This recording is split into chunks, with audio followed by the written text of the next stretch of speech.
Dengan singkat saya katakan, tidak dengan kekuatan sendiri. Itu sebabnya pada waktu kita dibaptis, kita juga penuhlah dengan Roh Kudus. Kalau sudah dibaptis, tiap-tiap hari, tiap-tiap kebaktian, tiap-tiap berdoa, seperti tadi, penuhlah dengan Roh Kudus. Haleluya. Sebab kita dengan kuat, bukan dengan gagah, kita melakukan semua perbuatan-perbuatan manusia lama itu kita matikan, lalu kemudian hidup dalam manusia baru hanya oleh Roh Kudus. Roma 8:13 berkata, dengan roh kamu mematikan semua manusia lama, lalu kemudian dengan roh kita hidup dalam hidup yang baru. Satu, saudara penuh firman Tuhan, percaya firman Tuhan, suka firman Tuhan, mau mematuhi firman Tuhan, penuh Roh Kudus. Kedua, supaya saudara sanggup melakukannya. Kalau saudara lihat dan saya lihat, kita semua bisa berubah, mengenalkan manusia baru, semakin hari semakin dibaharui, sehingga semakin menjadi seperti Yesus. Dengan kata lain, kemuliaan itu dipulihkan. Semakin hari semakin besar kemuliaannya.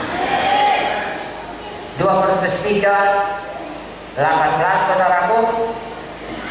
Nanti saya sambung lagi ke sana, mengatakan bahwasanya dan kita semua mencerminkan kemuliaan Tuhan dengan bukan tidak berselubung, karena kemuliaan itu datangnya dari Tuhan yang adalah Roh. Maka kita diubah menjadi serupa dengan gambarnya dalam kemuliaan yang semakin besar. Haleluya.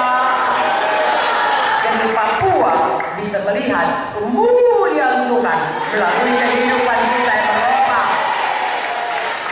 Dia tidak bisa lihat Tuhan Yesus, tapi dia bisa lihat Yesus gambarannya kita. Kalau ada cermin sekarang ini, ya, saudara bisa lihat gambar di cermin.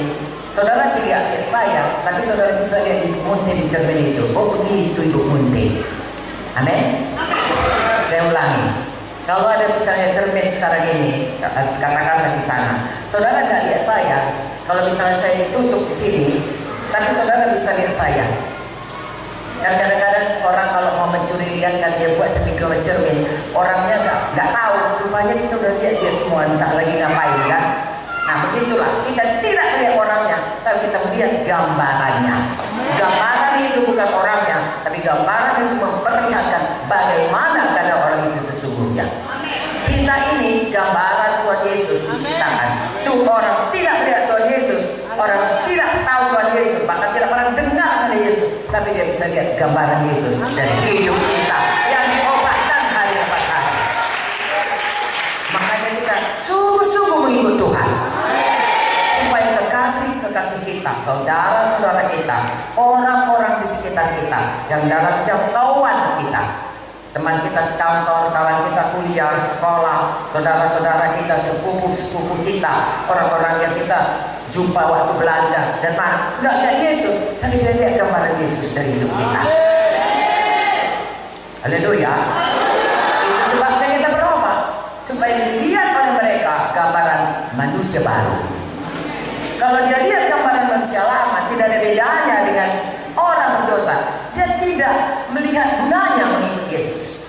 Tapi kalau kita meninggikan Yesus, memuliakan Yesus, firman Tuhan berkata, kalau Yesus ditinggikan, dia akan menarik orang datang kepadanya.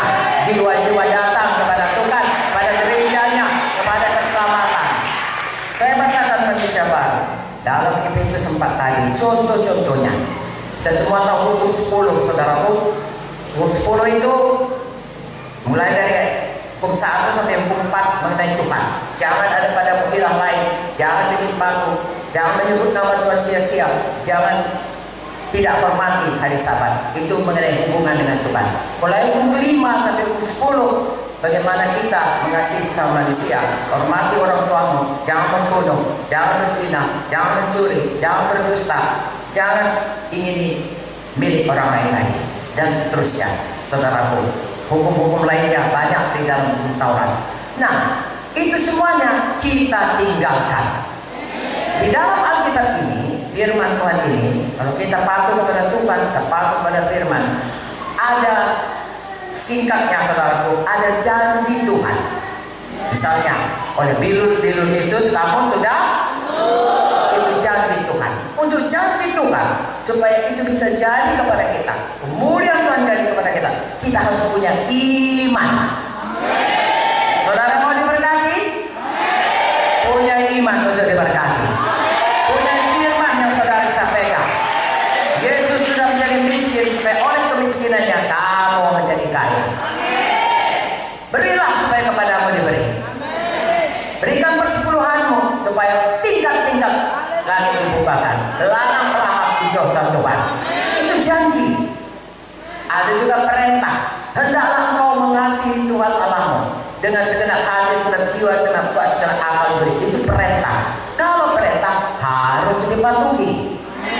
Saya tanya, sayang, kalau janji harus dipercayai, kalau perintah harus dipatuhi. Ya, haruslah kamu begini, haruslah kamu begitu, harus dipatuhi. Ada lagi larangan, jangan. Kalau sudah dikatakan Tuhan jangan dikerjakan. Kalau dikatakan Tuhan buat, harus dibuat. Kalau katakan Tuhan janji, harus dipercayai. Haleluya. Sangat mudah mengikut Tuhan. Firman Tuhan berkata, kalau kau mengasihi Tuhan, patuhilah semuanya firman Tuhan, dan firman-Nya itu tidak berat untuk dipatuhi. Begitu banyak janjinya, percaya saja. Lalu tidak ada yang mustahil bagi kita yang percaya.